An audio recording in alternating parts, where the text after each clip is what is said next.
હે મનરૂપી ભ્રમર, તું આમ તેમ બધી દિશાઓમાં ભટકવાનું છોડી દે. તારા માટે કમલ પુષ્પ સદાને માટે મળે ત્યાં જ રહેવું ઉત્તમ છે.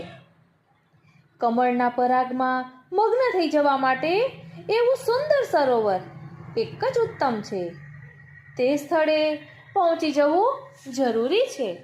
ભ્રમરને જેમ કમલ પુષ્પમાં મોહ છે ને, તેમ અહીંયા મનને ઉદ્દેશીને કહ્યું છે કે સંસારી માયામાં ભટકવું બંધ કરીને શ્રી વલ્લભપદ કમલમાં પ્રીતિ જોડી દે.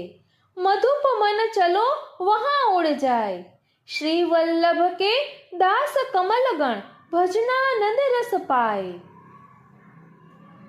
એટલે કહે છે કે શ્રી વલ્લભના ચરણ કમલના આશ્રય કરીને જેણે દાસત્વ સિદ્ધ કર્યું છે ને, તેઓનો સંગ તને ત્યાં મળી રહેશે. તેનાથી તને ભજનાનંદ રસ પ્રાપ્ત થશે.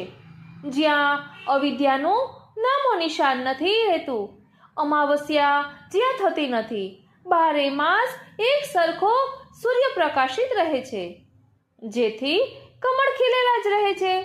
રાત્રિ તે ભ્રમ છે, ભ્રમ તે અવિદ્યા છે. ત્યાં ભગવત ભક્તોના સંગમાં ઓતપ્રોત થઈને ભજનાનંદ જ પ્રાપ્ત થશે. કમળને જેમ સૂર્યપ્રકાશની જરૂર છે, રાત્રિનો અંધકાર દુઃખરૂપ હોય, કમલકોશ બંધ થાય છે. લૌકિક સૂર્યપ્રકાશની આ વાત છે.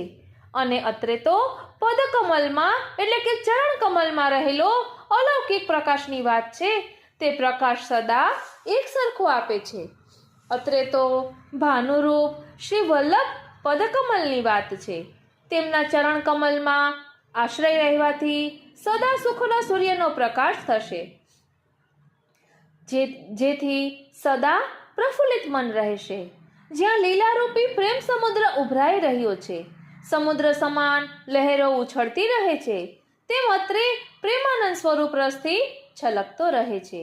ત્યાં આગળ પહોંચવા માટે લાંબી ઉડાન ભરવી જોશે. તેમાં તો કૃપારૂપી પાંખોથી ઉડીને જવાશે, અન્ય કોઈ ઉપાય નથી. જેનું મન અન્ય સંગથી રહિત બન્યું છે, તેવાને આવા ભાગ્યવાન ભક્તોના સંગથી હૃદયમાં તીવ્ર ભાવના ઉત્પન્ન થાય કે મારે તે સ્થાને પહોંચવું જ છે. ત્યારે પ્રભુ કૃપા કરે છે. માટે હે મનરૂપી મધુપ, જ્યાં આવા ભગવત ભક્તો નિવાસ કરી રહેલ છે, ત્યાં ઉડીને પહોંચી જા. એટલે કહ્યું, મધુપ મન ચલો વહાં ઉડ જાય.